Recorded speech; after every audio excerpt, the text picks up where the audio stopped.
Hi, let us have quick understanding on JSP, Java Server Pages. Basically, JSP is created to satisfy the view part of MVC architecture. Let's take the example of the servlet that we used earlier.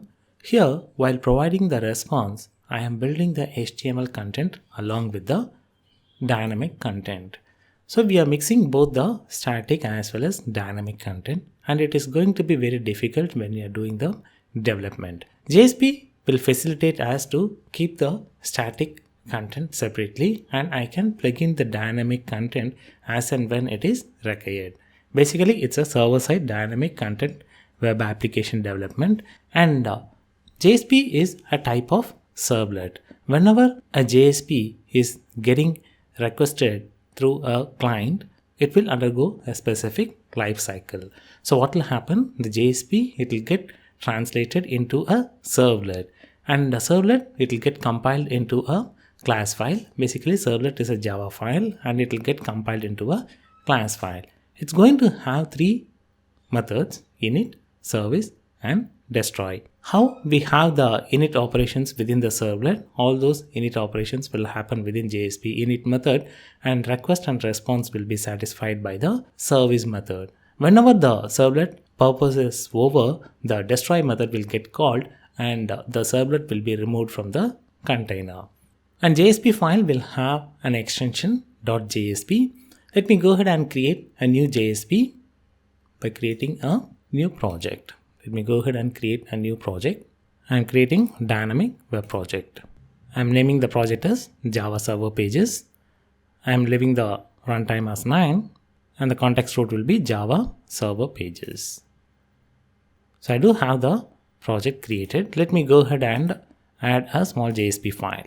JSP file will get added as a part of the web content. Let me search for JSP and it will provide me a template. Let me go ahead and add a file. Let me name it as first.jsp. It's going to provide me the option to select any of these templates.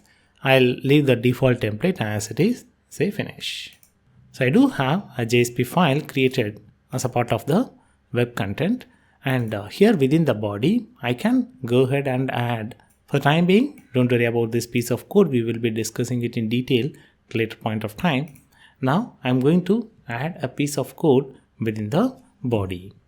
Now let me go ahead and create a sample code within it where I do have the break statement and I have a small Java piece of code over here. We will be discussing it later point of time. What is this particular tag, a JSP scriptlet, or this less than percentage symbol, and what is this object out, from where it comes. This we call it as implicit object. Every JSP by default it's going to have few of the implicit objects that we can use. Just for understanding purpose, I am creating this specific code. Within the request object, there are few methods I can use. One simple example, get local port, the port where these servlets are getting served, and the context path where the servlet is getting served. So I do have a sample JSP and I am able to integrate some dynamic Java code in the middle of the static HTML code. Let me go ahead and execute this specific JSP. Right click, run as, run on server. The application will get deployed and this particular JSP will get called with the context name /first.jsp. When the JSP is getting called, internally a servlet will get generated and internally it will be having a service method. From the service method, it's going to provide the response. It can execute the Java code and it is providing the response over here. So this is the first JSP that we had executed, and this is a quick introduction on what is JSP and how it works and what is the life cycle of it within a container.